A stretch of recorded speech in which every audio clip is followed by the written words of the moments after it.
Hi everyone, welcome to Revodu. It's Physics, Chapter 5 Laws of Motion, Part 2 Momentum and Newton's Second Law of Motion. आपने ninth class के अंदर second law of motion पढ़ा होगा और आपने देखा होगा कि सेकेंड लॉ ऑफ मोशन क्या होता है कि F is equals to mass into acceleration या F is equals to ma, है ना। हम ये पढ़ते हैं कि ये है Newton second law of motion. अब ये जो डेफिनेशन है ना, ये बच्चों वाली डेफिनेशन है और क्योंकि अब हम 11th क्लास के अंदर हैं और हम फिजिक्स थोड़े ढंग से पढ़ते हैं तो हमारे लिए ये डेफिनेशन यूज़ करना इनएप्रोप्रिएट है, ये ठीक नहीं रहेगी। ओके, हमें थोड़े अच्छे वाली डेफिनेशन, हमें थोड़े अच्छे से समझना चाहिए कि Newton second law of motion क्या है। तो देखिए, उसके लिए पहले हम एक क्वांटिटी डिफाइन करते हैं और ये बहुत ही इंपॉर्टेंट क्वांटिटी है फिजिक्स के अंदर जिसको बोला जाता है मोमेंटम। ठीक है, मोमेंटम। अभी मोमेंटम वर्ड आप जनरल लैंग्वेज के अंदर, इंग्लिश के अंदर भी आप जैसे यूज़ करते हैं कि अगर वही इंडिया की बैटिंग स्ट्रॉन्ग जा रही है तो आप बोलोगे कि आज इंडिया की बैटिंग मोमेंटम में है ना। वो मोमेंटम का मतलब क्या होता है कि भाई it is harder to stop, इसको रोकना भी मुश्किल है। ठीक है, या फिर आप खुद के लिए ही बोल सकते हैं कि भाई मुझे मोमेंटम हाई है, अब मैं ज़्यादा पढ़ सकता हूँ, पढ़ने का मोमेंटम है। ओके, लेकिन फिजिक्स के अंदर मोमेंटम का मतलब क्या होता है तो चलिए उसको समझते हैं। सपोज मेरे पास एक ब्लॉक है और इस ब्लॉक का मास m है और अभी ये है रेस्ट पर। ठीक है, तो देखो हमें पता है कि अगर कोई चीज़ रेस्ट पर है तो रेस्ट पर ही रहना चाहती है ना। From Newton's first law of motion या लॉ ऑफ इनर्शिया, तो लॉ ऑफ इनर्शिया से हमें पता है कि अगर कोई चीज़ रेस्ट पर है तो वह रेस्ट पर ही रहेगी अनलेस एंड अनटिल हम एक कोई फोर्स लगाएं। तो अगर मैं कोई फोर्स लगाऊंगा तभी ये ऑब्जेक्ट मूव करेगा। अब सपोज मैंने इस पे लगाया फोर्स F, अब इस ऑब्जेक्ट के अंदर एक वेलोसिटी आ गई और मैंने अपना फोर्स हटा दिया।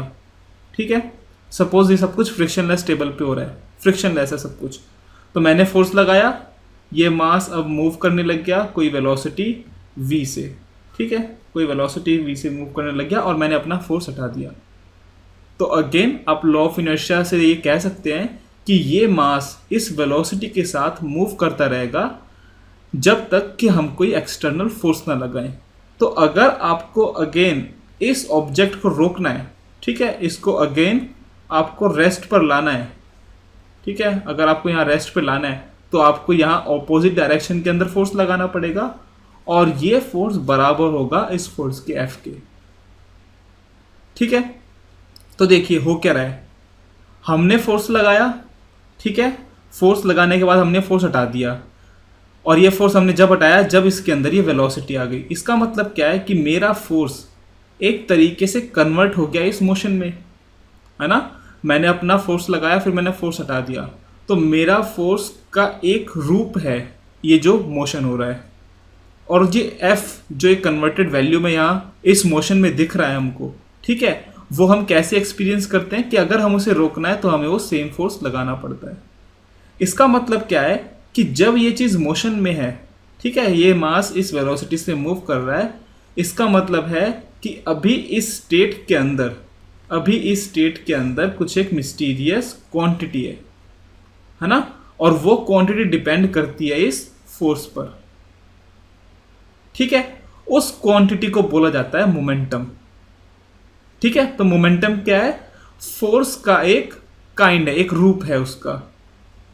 ठीक है, तो ये फोर्स और ये मोमेंटम एक दूसरे पर डिपेंड करते हैं। जैसे कि मैंने फोर्स लगाया, इसमें मोमेंटम आ गया, ठीक है, वो क्वांटिटी, मोमेंटम क्या है हमें नहीं पता, वो मास और वेलोसिटी पे कैसे डिपेंड करती है, हमें अभी तक ये नहीं पता कि कैसे वो डिपेंड करती है मास और वेलोसिटी पर, लेकिन हमें ये पता है कि हमारा फोर्स कन्वर्ट हो रहा है इस मोमेंटम में।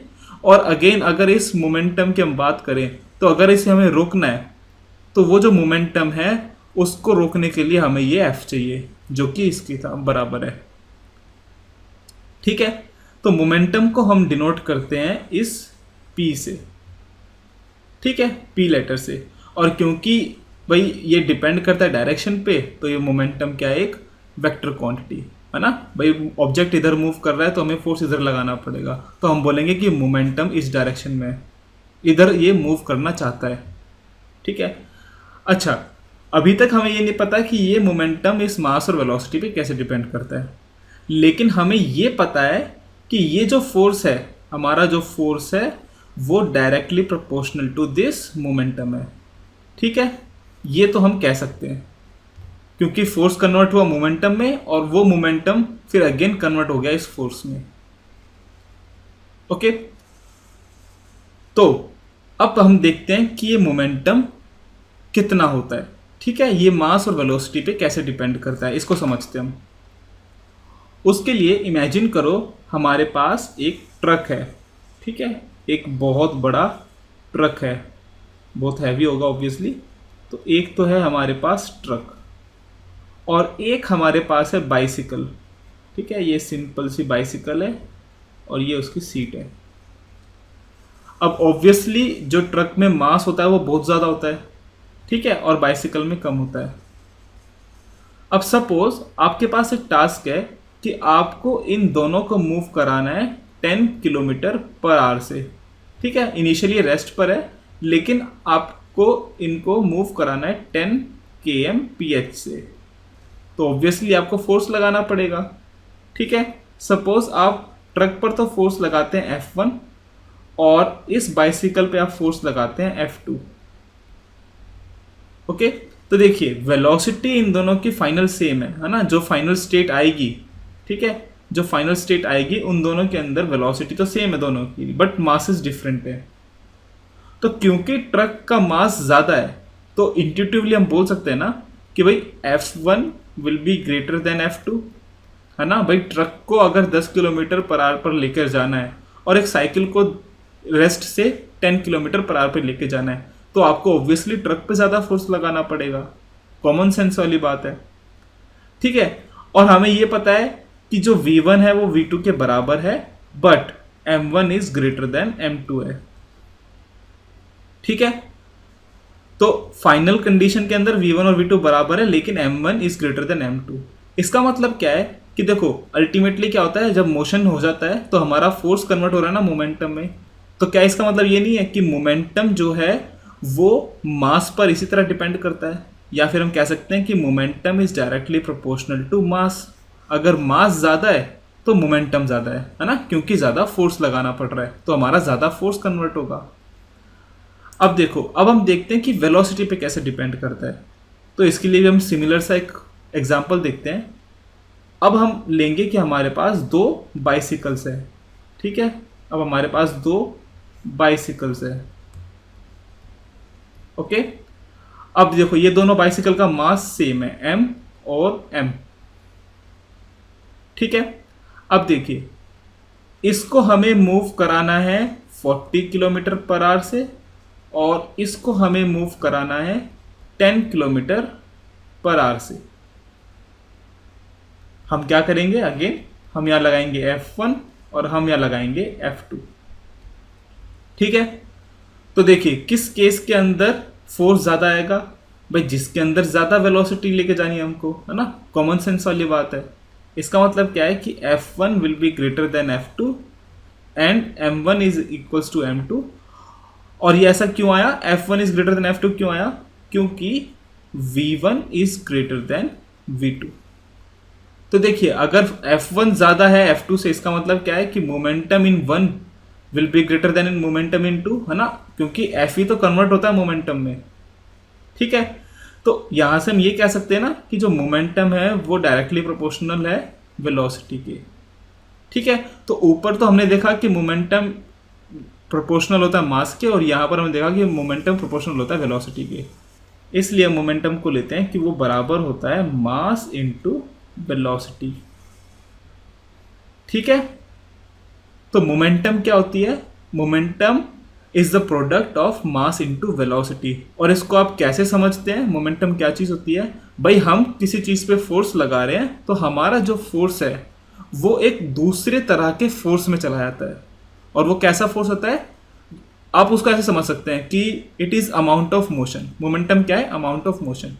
तो आपका फोर्स कन्वर्ट किस में हो रहा है, एक मूविंग फोर्स के अंदर। ठीक है, इसको आप मोमेंटम को क्या बोल सकते हैं, एक moving force, force in a motion. Okay, या फिर आप मोमेंटम को ऐसा भी समझ सकते हैं कि it is the amount of motion, कि भाई किसी चीज़ में मोशन कितना है, और वो मोशन कहाँ से आता है, फोर्स से। ओके, तो भाई ये चीज़ आप याद देखो कि force is directly proportional to momentum. अगर ज़्यादा फोर्स लगाएंगे हम तो ज़्यादा मोमेंटम आएगा।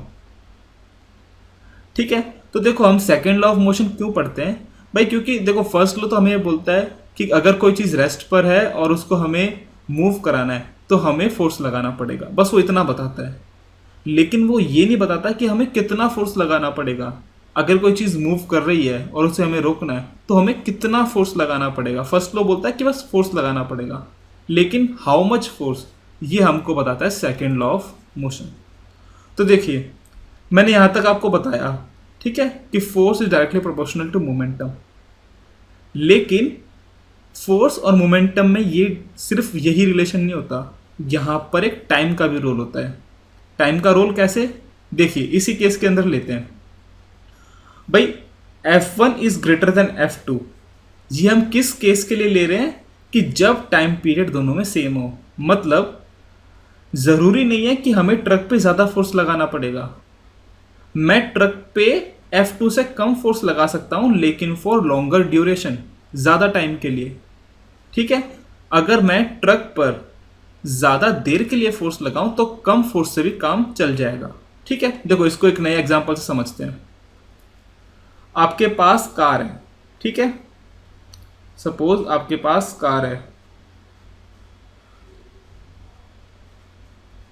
अब ये कार आपकी खराब हो गई है, ठीक है, कार खराब हो गई है, तो हम धक्का देके शुरू कर सकते हैं ना कार को। ठीक है, तो हम धक्का देके शुरू करेंगे कार को। आपको ये भी पता होगा कि हमें एक मिनिमम वेलोसिटी पे लेके जाना होता है कार को, और उसके बाद अगर आप कार स्टार्ट करो तो कार स्टार्ट हो जाएगी, कम स्पीड में नहीं होती।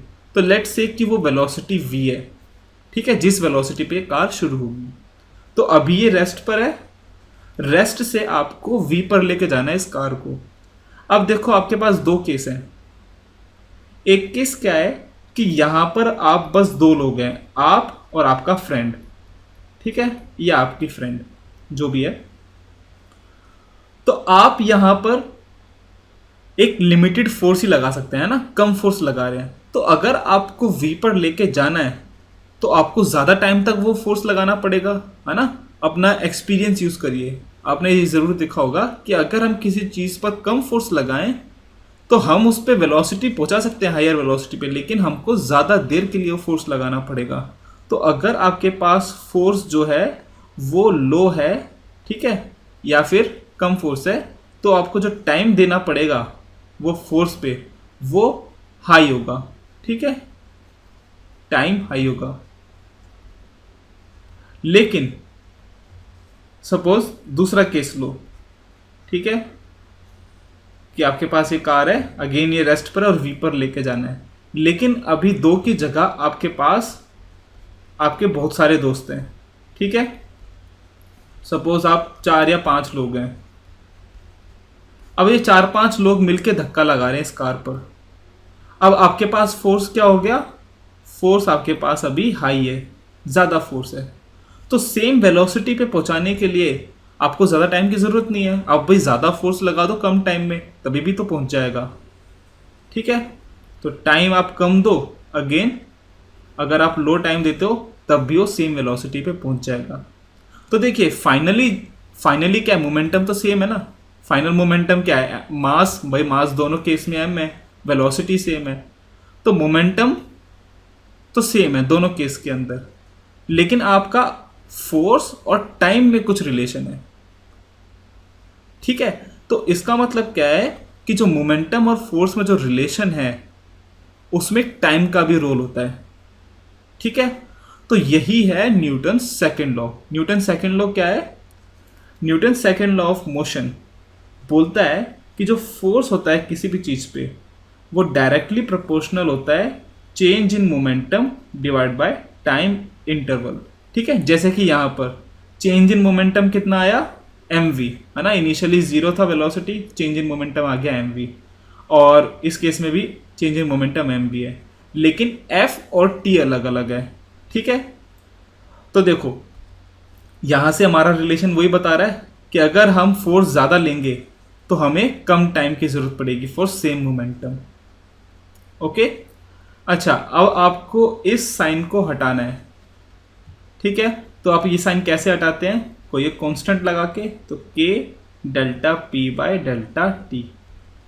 अब देखिए ये जो हम फोर्स लेते हैं ना, ये हम इस तरह लेते हैं कि के की वैल्यू 1 आ जाए, है ना। हम जो यूनिट्स वगैरह लेते हैं वो न्यूटन इस तरह हमने बनाया है, न्यूटन जो यूनिट है फोर्स की, कि के की वैल्यू 1 आ जाए। तो फोर्स की जो डेफिनेशन बनती है वो बनती है कि फोर्स बराबर होता है delta P by delta T.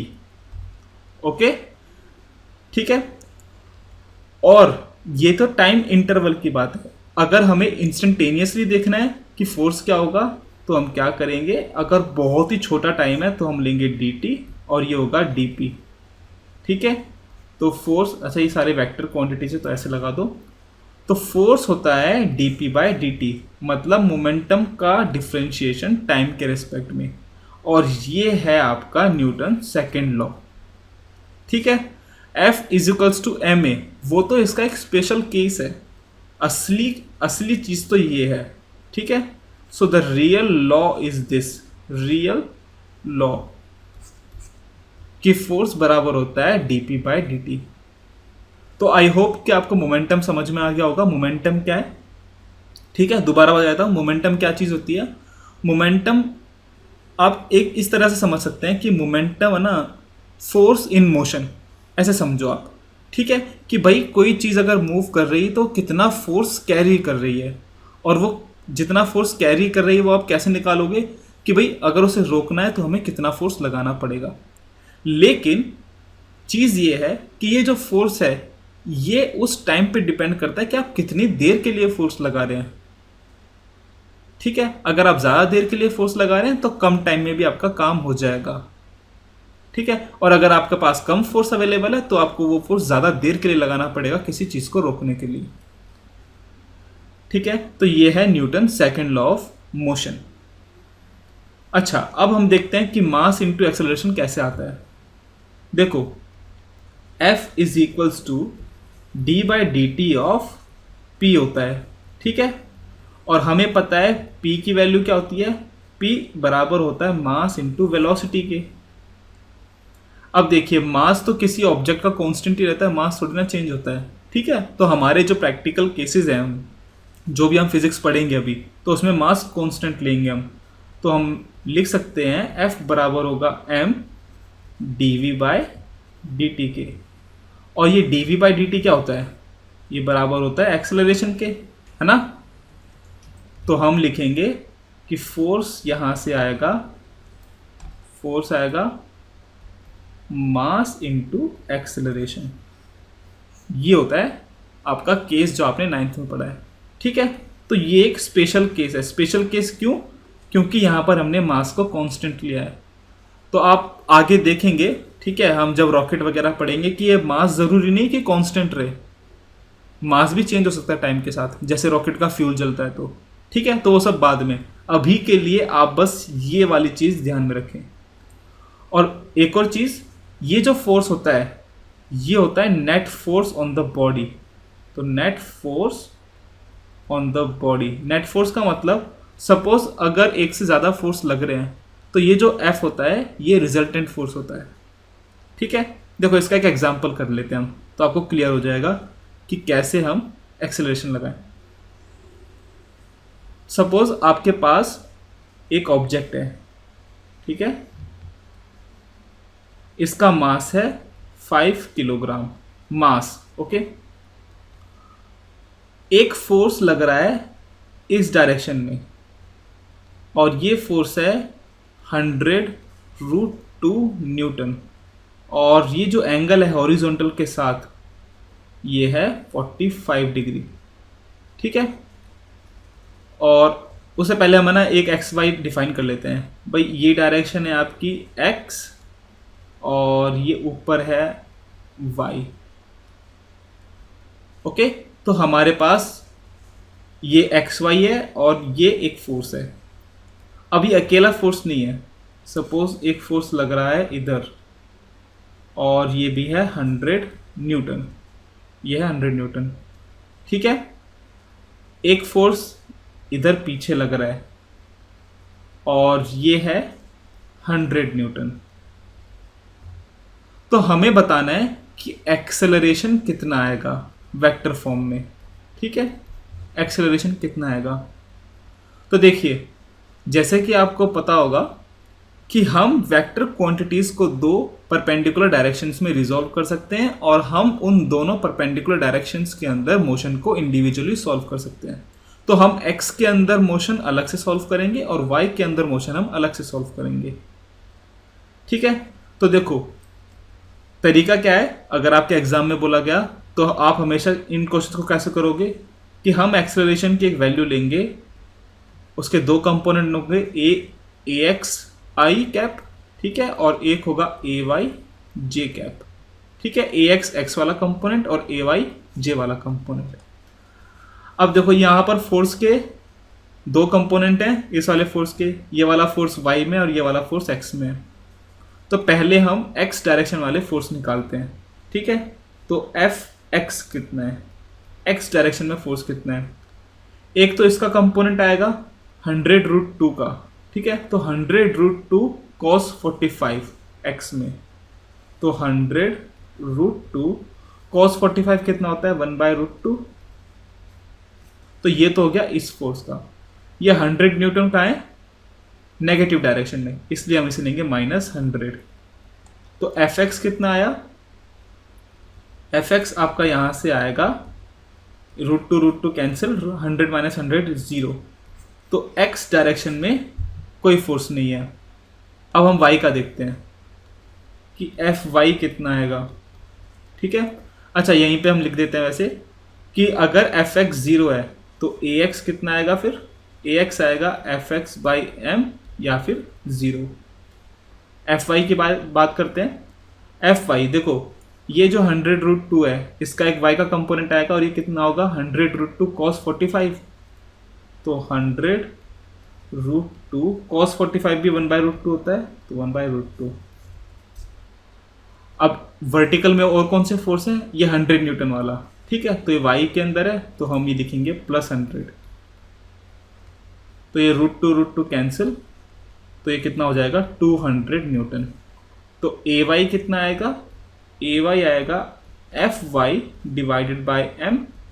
F Y कितना है आपके पास 200, मास है 5, तो एक्सेलरेशन आया 40 मीटर पर सेकेंड स्क्वायर।